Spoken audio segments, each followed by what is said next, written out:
Thaif terletak sekitar 80 km di sebelah tenggara Mekah dengan jarak tempuh sekitar 1,5 jam perjalanan. Kota ini memiliki hawa sejuk sehingga sangat cocok untuk dijadikan tempat istirahat dan pariwisata di musim panas. Lokasinya yang terletak di lereng pegunungan Sarawat membuat udara Thaif terasa sejuk karena berada di lembah antara pegunungan Asir dan pegunungan Al-Hadam. Para raja dan kerabatnya banyak membangun tempat-tempat peristirahatan di kawasan ini, sehingga Thaif juga digelari dengan Qaryatul Mulk yang berarti desa para raja.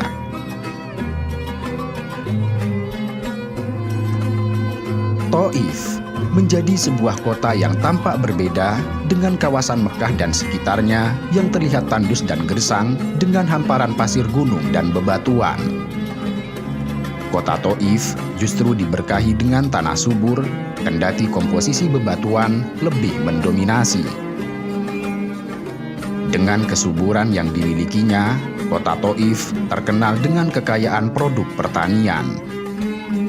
Dengan kesuburan tanahnya, Thaif dipenuhi tumbuhan hijau dengan kekayaan bermacam-macam buah dan sayuran, seperti jeruk, anggur, beri, delima, serta buah ara.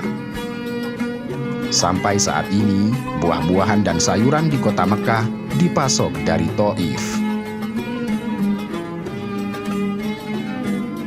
Selain buah dan sayuran yang tidak kalah menarik, Thaif juga terkenal dengan bunga mawar aromatiknya, yang kemudian membuat kota Thaif juga dikenal sebagai kota mawar. Iklim di daerah Thaif sangat mendukung terhadap pertumbuhan mawar, yang hal ini menjadi ekosistem bagi kebun mawar yang membentang sangat luas dengan lebih dari 700 kebun. Banyak di antara kebun-kebun mawar ini dibuka untuk umum yang bisa dikunjungi para peziarah.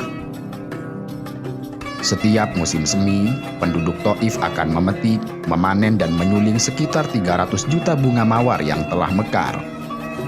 Kemudian, hasil dari penyulingan itu, salah satunya dijadikan sebagai minyak wangi, serta beragam komponen berharga dalam industri kosmetik dan kuliner.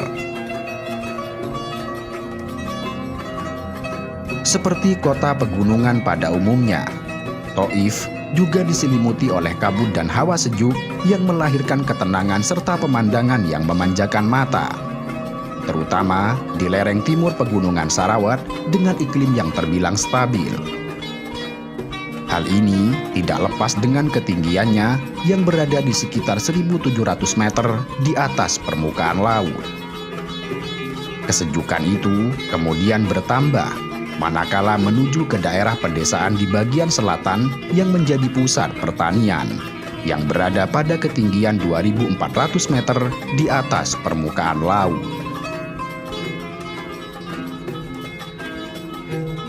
Selain sebagai kota yang subur, Thaif juga dipenuhi dengan monumen bersejarah yang berasal dari masa pra-Islam hingga masa kekhalifahan Islam. Kota ini mengandung arkeologi sejarah kenabian yang menjadi saksi perjuangan Rasulullah saat menyiarkan agama Islam bagi penduduk sekitar pegunungan tersebut. Di kota ini, Rasulullah mendapat tantangan yang sangat hebat, cacian, pengusiran, bahkan lemparan batu oleh kabilah Thaqif, yang merupakan kabilah terbesar di kota Thaif.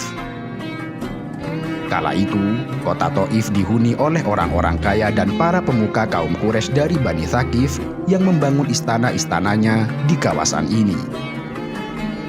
Dengan sumber air yang melimpah, tanah yang subur, pepohonan yang berbuah lebat, kota ini banyak memproduksi khamr atau minuman anggur. Pada zaman Rasulullah, orang-orang Thaif bermusuhan dengan kaum Quraisy dalam bidang spiritual dan sosial politik. Saat itu, Thaif menjadi tempat penyembahan Lata, sementara kaum Quraisy memandang patung Lata sebagai pesaing patung Hubal, patung milik kaum Quraisy yang paling besar. Hal itulah di antara alasan Rasulullah memilih kota Taif sebagai tujuan suaka setelah mendapatkan penolakan keras dari kaum Quraisy di kota Mekah. Namun demikian, yang didapat Rasulullah justru penolakan yang sangat keras, bahkan dilempari batu dan diusir dari kota Taif. Peristiwa ini terjadi pada tahun ke-10 setelah Rasulullah diangkat menjadi utusan. Wisata keagamaan terpenting di kota Taif adalah Masjid Abdullah bin Abbas yang merupakan masjid terbesar sekaligus merupakan salah satu peninggalan sejarah Islam di kota Taif yang dibangun pada tahun 592 Hijriah.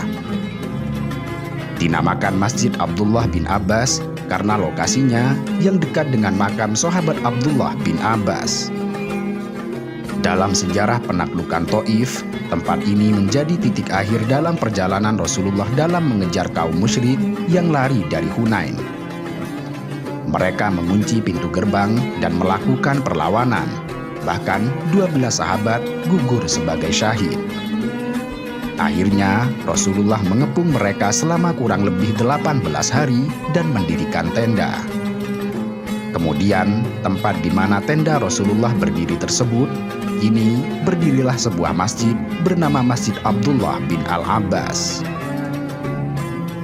Kemudian, sekitar 50 km dari kota Taif atau sekitar 55 km dari Masjid Abdullah bin Abbas arah selatan, terdapat perkampungan yang dihuni oleh Halimah As-Sa'diyah, seorang perempuan yang menyusui Nabi sewaktu bayi hingga berusia 4 tahun. Di tempat inilah Halimah melihat beberapa keajaiban dari Nabi masa kecil, termasuk pembelahan dada Nabi oleh 2 malaikat.